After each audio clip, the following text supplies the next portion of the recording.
कि कामना में कोई अड़चन डालता है, कोई टांग अड़ाता है, व्यवधान करते हैं, वही कामना क्रोध में बदल जाता है। क्रोध के भड़कने से बुद्धि का ये अपहरण हो जाती है, बुद्धि सीज हो गई। अब फैसला कौन करे? बुद्धि ने निर्णय करती है। अब बुद्धि फरार हो गई। यही बीच में झोंक में जो न सो हो जाता है। वही मैं कह रहा था कि खेत जोत करके लौटे हैं, सामने थाल परोस दी गई, उनकी पत्नी परोस दी, जैसे मुंह में दिया थाल उठा के आंगन में फेंक दिए। क्यों? उसमें नमक नहीं था। अब थाल उठा के फेंक दिए और उठे और दो चार घूसा जमा दिए पत्नी पर कि हम जाते हैं खेत जोतने और तू यहां गप लड़ाती है। अब नमक डालने के लिए भूल गई। अब देख लीजिए, क्रोध भड़का, दो चार घूसा लगाया और वो भी गुस्सा में सेल्फोस टेबलेट खा ली, पत्नी मर गई।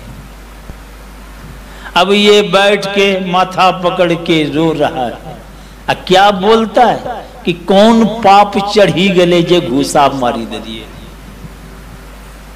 कौन पाप चढ़ी गले? अरे नमक भूली गलो चले तो कहती है कि नमक नहीं दिले छो, अच्छा ले लाया वो। मगर बात यहां तो नमक बोल गई है। अब देख लीजिए, वो स्वाद इच्छा तो सबकी रहती है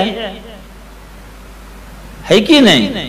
अब नमक नहीं है तो स्वाद अब कैसा है तो सोच लीजिए। थाल चला गया आंगन में और पत्नी मर के चली गई जमालयपुर। ये तो स्थिति खड़ी हो गई। और देखिए, कामना में अड़चन डालने से क्रोध किस तरह भड़कता है। क्रोध में बुद्धि काम नहीं करती और एक अद्भुत, बहुत खतरनाक, बहुत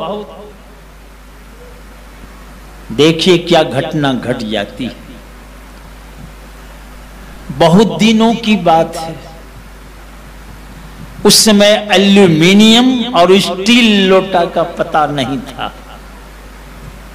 तब कौन चलता था जानते हैं? कासा लोटा। कासा लोटा जानते हैं? आधा सेर पानी अटेगा ना तो 1.5 सेर लोटे भारी नहीं।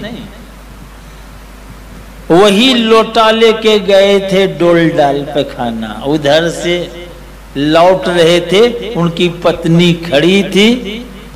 कोई बात हुई होगी, बोली, वो घुमा के लोटे मार दिया दर के ऊपर में, चिल्ला के धड़ाम से गिर गई। अड़ोस पड़ोस के लोग दौड़ पड़े चिल्लाहट आवाज सुन करके। देखा वो तो गिर गई है, ये खड़े हैं। अब इनको लगे डांटने फटकारने, लोग इस तरह मारा जाता है। आखिर क्या करे, उठा फुटा के डॉक्टर के पास ले गए। बहुत पैसा खर्च हुआ। ये माथा पकड़ के क्या बोलता है कि कौन पाप चढ़ गया जो लोटा मार दिया? कौन पाप चढ़ गया? ये क्रोध एक आग है, आग।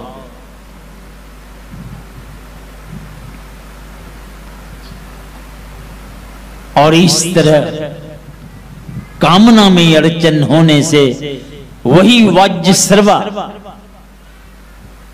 के भीतर से इच्छा बोल तो गए हैं जो प्यारा है, शब्दान कर देंगे, मगर कर क्या रहे हैं? लेंगड़ी लुल्ही गौ सब। यही देख करके लड़का आके कह रहा है, पिताजी मुझे किसको देंगे? एक बार, दो बार, तिवारा जब बोले सीधे एकदम, जाओ तुमको यमराज को दे दिया। और लड़का भी पितृभक्त चले गए यमराज के घर। यमराज किसी काम से गए हैं बाहर, 3 दिन पर लौटे हैं।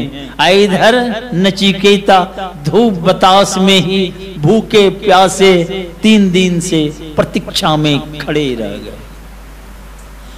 यमराज की जब दृष्टि गई उस बालक पर, बड़ा आश्चर्य हुआ। एक तो हमारे द्वार पर कोई आना नहीं चाहता है, ये बालक हमारी प्रतीक्षा में 3 दिन से भूखे प्यासे ही खड़े हैं। बड़ा आश्चर्य हुआ। तो यमराज कहते हैं, मुझे बहुत दुख है, 3 दिन से भूखे प्यासे तुम मेरी प्रतीक्षा में हो, तो मैं 3 वरदान देने के लिए तैयार हूं तुमको।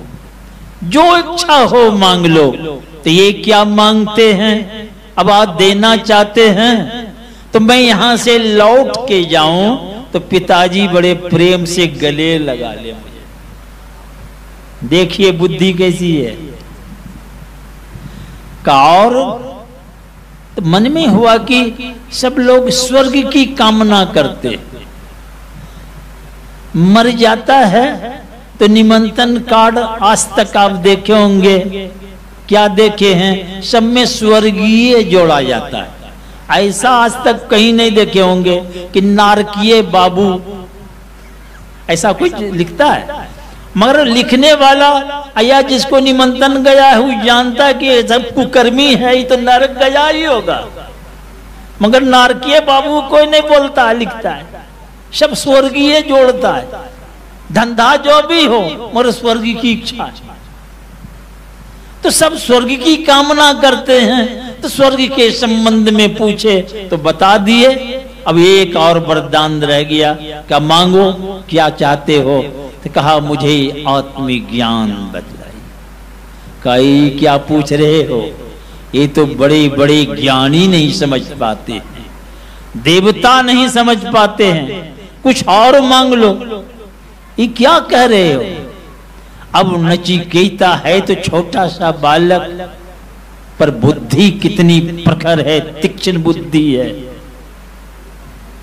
कि जब देवता नहीं समझ पाते हैं, ज्ञानी भी नहीं समझ पाते हैं, तो समझने लायक तब तो यही बात है। और समझाने वाले यमराज जैसा कौन मिलेगा? कहा नहीं, मुझे आत्मज्ञान ही बतलाइए। तो यमराज कहते ही क्या कह रहे हो? अरे कुछ और मांग लो, जितनी इच्छा हो, जीवित रहो इस संसार में, सारा ब्रह्मांड का भोग विलास सब देने तैयार हो गया। मगर नचिकेता सोचने लगा कि ब्रह्मांड का सब भोग विलास सारी व्यवस्था देने तैयार हैं। जब तक इच्छा हो, मर्जी हो, भोगो, जब तक हो जियो, एकदम सब छूट। मगर आत्मज्ञान नहीं देना चाहता है। तो लगता है कि आत्म माने इससे कीमती आत्मज्ञान है। इस सब देने तैयार है, आत्मज्ञान नहीं देना चाह रहा है। इसका माने है आत्मज्ञान ही सबसे कीमती है। तो एक बात पूछते हैं बालक यमराज से कि अच्छा ये सब देने तैयार हैं आप, इससे शांति मिलेगी? अब यमराज को कहना पड़ा कि शांति तो नहीं मिलेगी। कहा तभी लेके क्या करेंगे? तभी लेके क्या करेंगे? माने ब्रह्मांड की समस्त व्यवस्था दे देने पर भी आपके जीवन में शांति नहीं आ सकती है। और शांति है क्या? तो हमारे गुरुराज कहते शांति स्वरूप सर्वेश्वरियानो, सबके जो मालिक हैं परमात्मा, वे शांति स्वरूप हैं। माने ब्रह्मांड के सब कुछ देने के बाद भी शांति आपके जीवन में नहीं आ सकती है, मतलब परमात्मा को आप नहीं